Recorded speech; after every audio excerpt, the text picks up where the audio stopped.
What's up, everybody? Welcome to Snail Mail. This is our Friday segment of the SnailTrail4x4 Podcast, where you guys call in, which you did, and you get to say whatever you want, and Jimmy and I will kind of reply, and sometimes it'll just be like an awkward silence. We'll move on to the next one, and sometimes we'll actually reply. Absolutely. And if you want to get a hold of us and message us that way, you can do that on our snail phone at 916-345-4744. So when we recorded last Friday's voicemail segment, Snail Mail. Yes. I want to say we ended with like 10 voicemails left that we had to do. Sure. We're about 10 behind always, seems like. Seems like it. We have 28 to do now. What? We got 18 voicemails in a week? Yes. Wow. We may have to start limiting people calling in soon. I don't know. We'll see. Maybe I'm curious of like how many of them flow over into the next like go round. We might need to like limit it as you only have 3 minutes. Maybe, yeah. Like you can't call back multiple times. Yeah. Maybe. Or you and I can sit down on a weekend and drink. And answer voicemails drunk. I'm also down for that. It'll be a new segment, Drunk Mail. Drunk Mail. Yeah.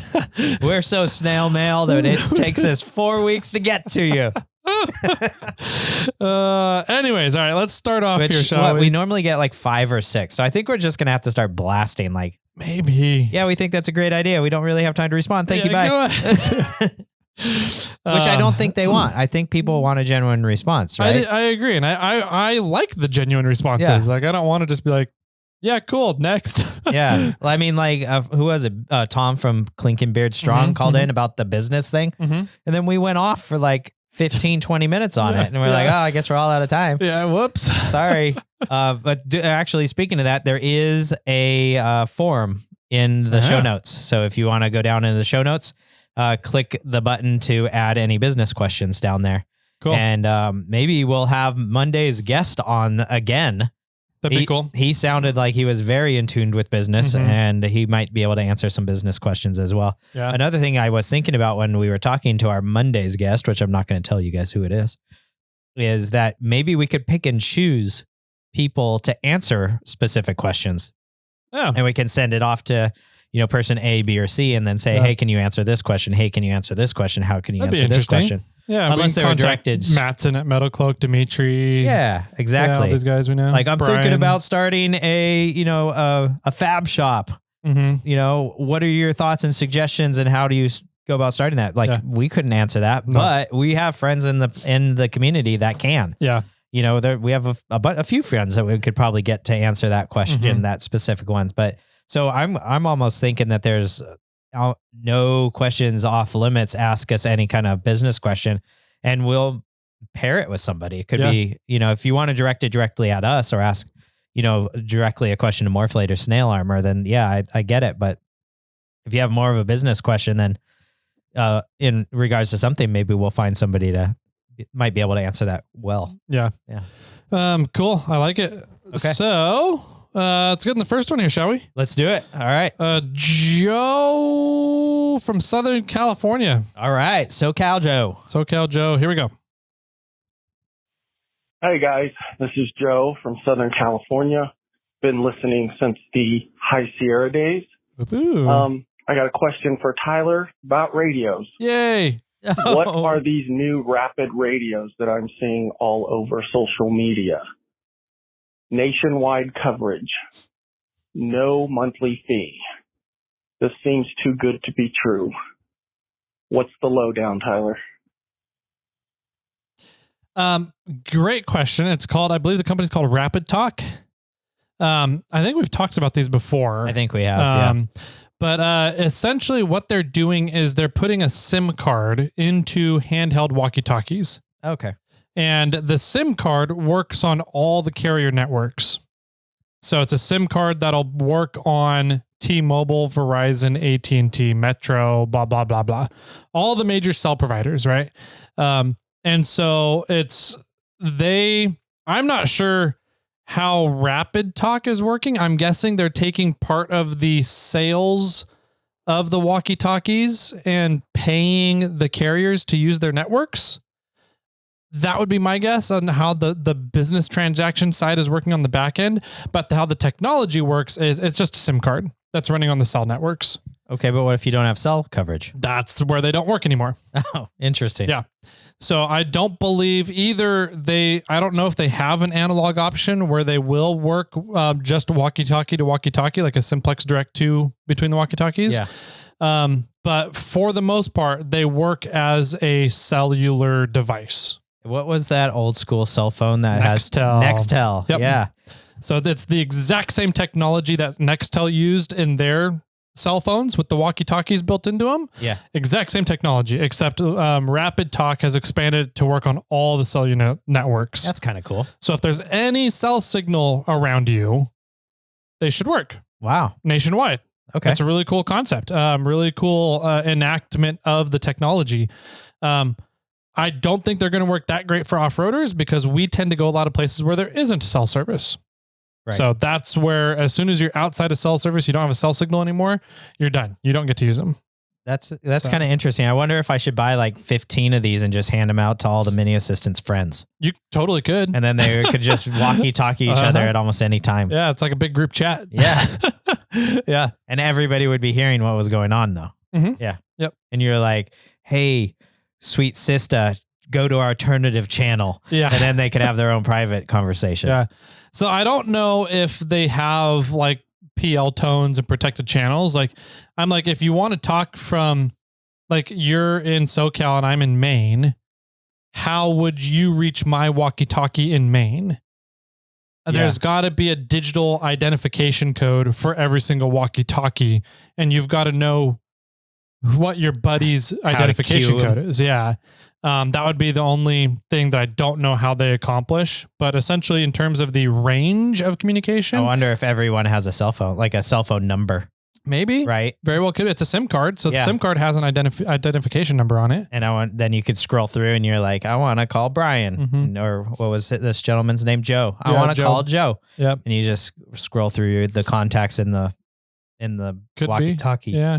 So instead of memory channels, you have a contact list. Yeah, maybe. In the walkie-talkie, maybe. Yeah. So anyways, that's those Rapid Talks. Really cool idea. And I think that they would work for a ton of different applications. I just don't think they'd work great for off-roaders. Yeah. So, Okay. Yeah.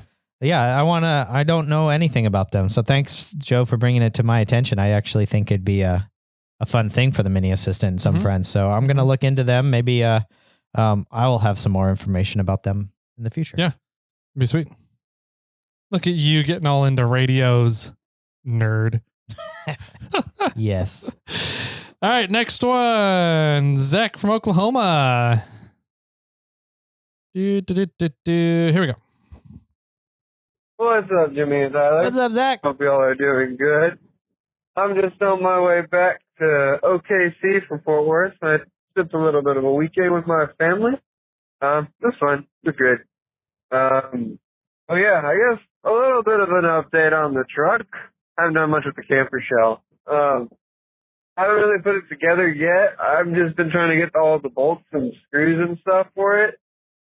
And I've been going to Ace, but they are limited to what they have at a time. So I have to wait like a week or two before going back every so often to find stuff. I guess I could have ordered all the screws online, but I also wanted to make sure that I could actually find these screws in person and didn't have to rely on the internet in case I needed to replace something like while on the road or something like that. That's why I'm focusing on getting some of this hardware stuff from places like Ace. Just to make sure I can replace things. Anyways, I've also been doing some research into converting my truck into a hybrid using the stock. Ideally, I would want to use the stock engine and transmission, if at all possible. I'm not sure how likely that's actually going to be, but a lead that I do have is the Highlander. And from what I've found out, the V6 hybrid option is the same V6 or the hybrid variant of the V6 that is found in the Tacomas, third-gen Tacomas. And I know that third and second-gen Tacomas share similar parts. Not sure how much relating to the engines and transmissions, but as long as things fit right, I think using a hybrid motor from the Highlander could be a possibility. I don't know. Just researching stuff, looking for things, but there's really nothing out there for converting a second-gen Tacoma to a hybrid that I know of. If y'all know anything, or if anybody else knows anything, just let me know. Something like that, I don't know. I'll continue driving. Y'all have a good day and keep crawling. Interesting concept. Yeah, I've actually never thought about it. I haven't either. I typically like that second gen motor, the 4-liter. 4-liter. Yeah, it's a sweet motor. That's what I was going to say is the third gen Tacoma is a 3.6 and the second gen's a 4-liter. So I'm not sure how much carries over from one to the other there. Yeah. The hybrid motor that's in the Highlander, the V6 twin turbo hybrid, it's a P2 hybrid. So you have to remember that. So that V6, and the motor, the hybrid motor, the electric motor for it is at the end of the crank. It's at the torque converter. It's essentially your torque converter, right? So, and then the transmissions, I don't know if the Highlander and the Tacoma, and I believe it's the 4th gen Tacoma, not the 3rd gen, with the hybrid motor in it. The 4th gen has the hybrid motor, but it's a 4-cylinder. Oh. So I don't think the 3rd gen came with a hybrid then, did it? No, it didn't. Yeah. So but that's what I think what he was sort of saying is that the hybrid came in the Highlander on a V6, and that's the same or more or less the same, taking Zach's words here, engine as the 3rd gen Tacoma. So the regular gas engine for the Highlander was the same engine that's in the Tacoma. The 3rd gen. That's what I'm taking away from what Zach said. Okay. Yeah, I'd be curious to see if the transmissions are the same. Yeah. Because that P2 motor is where you're going to have the hiccup. And whether or not you're going to be able to find an adapter for the Tacoma transmission, or whether you need to use the Highlander transmission with it. And if that's the case, is the Highlander transmission something that will hold up fine to what you're going to do with the Tacoma? Or is the gearing going to be good for bigger tires and stuff like that? Yeah. I don't know much about the Highlander. I don't even know. I don't know if it's a rear wheel drive typical vehicle or if it's front wheel drive typically. Good question. Yeah. So I don't know how that configuration is done. I don't even know if it has a low range, to be honest. I don't know much about the Highlander. I don't think it does. The Highlander, I'm pretty sure, does not have a low range true 4-wheel drive system. Right. So my guess is it's sort of an all-wheel drive sort of vehicle. That'd where it has most of the work's done in the front. So yeah, that might be a transaxle. Might be a transaxle setup. Exactly. Okay. So yeah, you have some research to do there, Zach, but I'm actually I'm curious because if it's just as easy as swapping in an automatic and this P2 hybrid, I might be on game here. Would be pretty rad. In regards to Ace, I know you can order stuff directly from Ace though. You can go in there and you're like, I need a bunch of these bolts. You don't have them. I need like 50. Can you order me a box? And they will order you a box. Yep. So you can do that. Yep. Totally. I have wanted to do an episode for a very long time about hardware. Oh yeah. And fasteners. Okay. Right. I feel like you walk into the Ace hardware aisles, right? And there's a ton of different options. It can be a little overwhelming if you're not used to how daunting, hardware is set up and done typically. And I've always wanted to do an episode. I don't feel like I know enough about the intricacies of hardware. Yeah. I know more, I think, than the common person, but I'm no expert in hardware either. You just want to stand in Ace and look at the bins and talk about them all. And talk to the guy in the aisle. Yeah. So what are these? What is this? What's the pattern? What is this doing? I can probably get a hold of my local Ace guy. Oh, really? Yeah. Okay. I don't know him very well, but we went to the same high schools and stuff, so I might be able to pull some strings. Yeah, I wonder if they have to go through like hardware training. I don't know. Do they have like a training curriculum they have to do to at Ace for the hardware? Yeah. Anyways. No idea. All right. It's a franchise. Yeah. Anyways, moving on. Thanks for calling, Zach. Always good to hear your voice. Next one is Re-Rim. Re-Rim? Mm-hmm. I haven't seen that guy in so long. I miss you. Either. Oh. We need to go on some snow wheeling trips with him. Snow camping. Let's do it. All right, Re-Rim. What do you got to say today? What's up, boys? How you doing? This is Lee, SolveFunction. Miss you guys. We need to get wheeling soon. There you go. I want to let all of your users know, or everybody you sent that Rubicon slate to, that yes, Snail Hill was missed. Also, Lee Hill was also missed. and if anybody needs that to be added to their slate, you can send it to me and we'll make it right. Thanks. Have a good day. Have a good night. Rovers suck. Later. Yes, we did not include Lee Hill either. 2 missed opportunities. Yeah, definitely. I do think that's very kind of Lee to offer to those people that if they want to get those things added, they definitely can. Yeah. You can get a hold of him over on Instagram. Man, I can't talk today. Instagram, SolveFunction, and send him a message. You know, it could have been really fun that we could have done, or we could still do, is make a Rubicon Trail map with none of the regular names on it and all of stuff of like our own names, where you and I did something on the trail. Oh yeah. That could have been funny. Yeah. Like this is where Tyler almost rolled in Little Sluice. Yeah, right. Jimmy had to jump on the fender. Yeah. Yeah. This is Snail Hill. This is Lee Hill. This is Tire Gash Sluice. Yeah, right. This is where, a spillway would be where first attempt at glue tread, and then at Buck Island Lake could be second attempt with glue tread, where we stabbed all 4 tires, ended up stabbing the rest of the tires. Mm-hmm. Yeah, we could have done our own. Burritos and breakfast beer. Observation point. Yeah. First beer, second beer, third beer, fourth beer. Oh man. Don't drink and drive. Yeah, that could be fun. No comment. I plead the 5th. Lee Lim called back. Okay, great. It's a longer one. Okay. Here we go.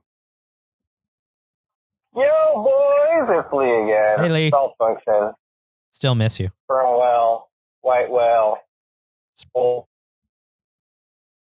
Anyway, a little more about the REI membership deal thing. Ooh, okay. It's actually a co-op, and the people who make decisions about REI and how it's run and who they give money to and a lot of that stuff, I believe it's done by their board members. And since it's a co-op that you are part of as a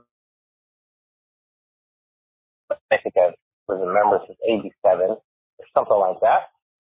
But you can vote on who the board members are. And once a year or something like that, they send out a thing to you, if you're a member, to whatever address you have on there, and you can maybe influence who the board members are and what kind of rights they are going to fight for. So I encourage you to look into that. And I think it'd be cool if we could maybe before the next thing go over those and see if there are better choices.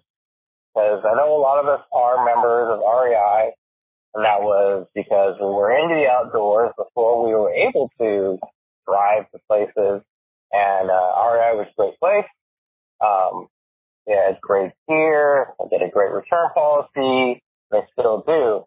But we do have the power to change who they support and what they believe in. So, yeah, maybe we can get the off-roaders to influence that a little more and have REI help us out equally. Because I know a lot of off-roaders go there to pick stuff up, buy stuff. It's easy, convenient. You can order things online. They have things that can't get at other places, and have a good selection. So Yeah, I think it's always been a good company. They have good gear, and do what we can. Thanks. Later. Bye-bye. So in my mind, I'm thinking, man, that sounds great. I would love to influence REI profit uses, right? Yeah. But I don't have the time. I don't know. And I don't know. Yeah. I don't want to sound bad, right. but I don't have the time to research who REI's board members are and do that work for my outcomes. Yeah. You know, I have other things that are pressing in the off-road industry compared to trying to influence REI, though it is a big powerhouse. It is. They do give, I mean, what did they gave like $2 million away this year? Just 2 to 5. Yeah, something like that. Year. You know, so, I mean, they are doing stuff. They are doing things. They are probably benefiting those communities. So, I mean, there is definitely an avenue there. And I mean, maybe we could do the shout out to, you know, another person in the community that is into off-roading, that does have an REI subscription. Maybe if you do the work and learn those board members whenever that election time comes around for them. Yeah. Maybe we can have you on the podcast and we can discuss that. I wonder if we could get an REI board member. I'm sure we could. For an interview. Yeah, if they're in for off-roading. Yeah. Even if they're not, I mean, it doesn't, I don't know. I don't necessarily need them to be in off-roading. I just want to know more about the backgrounds of REI as a co-op and what they are doing. What programs are they looking at and supporting, and what programs are they actively not supporting, kind of thing. Yeah. And then if there is a way to influence, how would you do that from one of the board members themselves, kind of thing. So here's some money. Exactly. Right. Lobbying. That's how you do it. Right. So yeah, I don't know, I think that'd be interesting if we could get an REI board member or a higher up on the show to help maybe dispel some myths or confirm the myths. Yeah, sure. I don't know. I think it'd be interesting. I just don't. Yeah, we'd have to figure out how to go down that track Lee, to find get somebody. on that. Yeah. Go, Lee. Go. Have them on your podcast. Yeah. All right, next one. Transcript not available. So mystery fun. caller. Yeah. It's a long one. He called back afterwards. He or she. So. This is Marty, mystery Dana 44 guy. I am not on Instagram.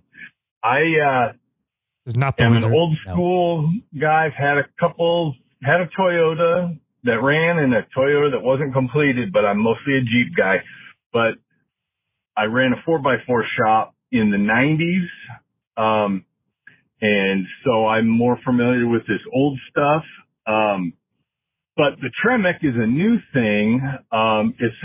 It's used original equipment in export Dodge Ram trucks, but it's available on its own and with adapter kits for a lot of American vehicles, like mostly Jeeps. But a granny gear transmission, like say a T18, has a 6.23 to 1 first gear, but there's no synchros to get the speed of the gears matched when you go to shift into it. So you either have to double clutch, which, again, I can do that because I'm an old guy and I was a CDL driver in semi trucks, but the power flow goes from the main shaft to the counter shaft, back to the main shaft, then back to the counter shaft and to the main shaft with gear reduction in both places. That's why it's called a compound low or a compound first gear. Some of those are only 4 to 1. And there are a few with synchros, but that's all old junk. But the Tremec, the power flow, if I'm not mistaken, it only goes from the main shaft to the counter shaft, back to the main shaft and out the output. And so it just has more reduction. And it's fully synchroed. So I drive my Tremec just like any other 4-speed, and with my 410 rear end, it basically drives in the lower gears like I had 538 and a factory transmission. It'd be a good option for anything, especially if you do an LS swap into anything. I believe. But Dana 40 Chevy 12 volts. Shannon Campbell won Top Truck Challenge with a C-clip 12 volt. And with a disc brake conversion, you're not going to lose your axle shaft if it breaks, and it was much, much lighter weight than, a full float axle or any of those. And that's kind of the difference. The Dana 44s, you're talking about the difference in angle. Dana 44 from the front of a Rubicon factory has, I want to say, Bump. Wah. Time is up. Time up. He called back. And we're doing axle talk, so we're gonna let you keep going. Mystery Dana 44 guy, Marty. The Tremec, you can't tweak the gear ratios. It's from a much heavier truck, so it's strong. On the Jeep, it fits in exactly the same size envelope as the factory weak 6-speed, so you don't have to change drive lines or anything. It's much smaller than like an NV 4500 that used to be the go-to overdrive low first gear unit. But the advantage is I have the same crawl ratio as if I'd gone from 410s to 538s, but I still have the 410s, which are stronger, and I already owned them. If I were to go to 538s and have the Tremec, if I had a stock, I would be 130 to 1 crawl ratio. And if I stayed with the stock transmission and went to 538s, I'd be right around 100 to 1, weaker, etc. So it's just something different. The Dana 44, the difference is the angle of the separation between a stock Rubicon housing.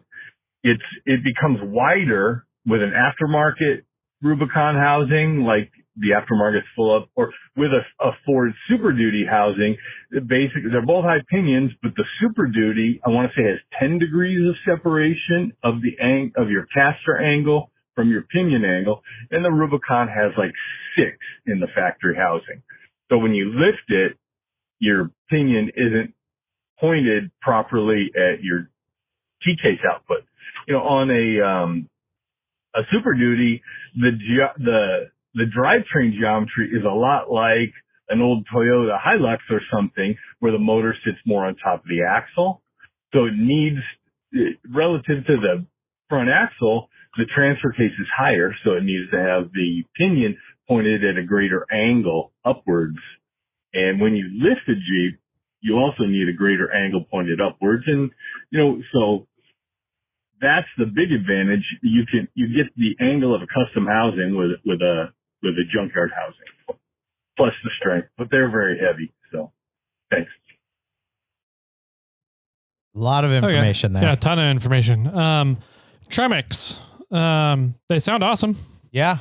They sound great, especially if they fit in your factory packaging envelope of a factory transmission under a Jeep. So sounds like a good swap. Yeah. I'm wondering how some of the math works, whether if you keep the same transmission, but you're changing ring and pinions, then you're probably like $1,000 per side, especially if you got dollar cost. Yeah. If you don't have a Rubicon, then you're going to be adding lockers, which you're already going into the axles at that point. But, how much is the Tremec? If you're just looking at regearing front and rear axles at $1,000 each axle, that's $2,000. Wonder how much that Tremec is. And you have to import the Tremec. Do you? I guess he did say they're available in the States now. Yeah. But yeah, they were originally only out of United States vehicles. Oh yeah. Yeah. Okay. So yeah, there might be an easy way, another option to go just get lower gearing. Yeah. Sweet. So that's that. Next. Bunch from Zach from Oklahoma. Oh yeah. We have 3 in a row. And then he called back 3 days later, and did another 3 in a row. All right. Well, we're roughly at 30 minutes. Do we want to do 10 more minutes, about 9 minutes of Zach? I don't know if we have enough time. So should we skip and go to Benji? Skip and go to Benji, and then we'll do Zach first off next round. Okay. Here we go. Benji from, it's not Budget Overland anymore. No. I've always noted Newfound Overland or Midwest Adventure Outfitters. That's right, because he started his retail store. Yeah, so, Mayo. Yeah. All right, Benji, let's see what he's got to say. Jimmy, Tyler, what's up, guys? It's Benji. It's been a minute. I just wanted to call in and say I've enjoyed the content from the speakers of my new little studio / shop. But anyway, guys, just keep it up. Keep up the good work and all that fun stuff. It's been entertaining for sure. I love the voicemail segments. Bye-bye. Perfect. Thanks, Benji. That was a good one to end on. Thanks, Benji. Good stuff. Appreciate it. You're doing a great job as well. Mm-hmm. I love listening to you. I always listen to your Monday episodes, your weekend updates sort of thing. Nice. I don't listen to the Thursday ones as often, but the Monday ones are fun because you do your voicemail section as well. And so you have your listeners on there, and then you're giving updates about what the hell you've been up to. And I find that stuff fun, especially since you're starting this new shop. Yeah. Sweet. Well, that does it for this week's Snail Mail. Today's Snail Mail. We'll get back going again next week. Hopefully with Zach.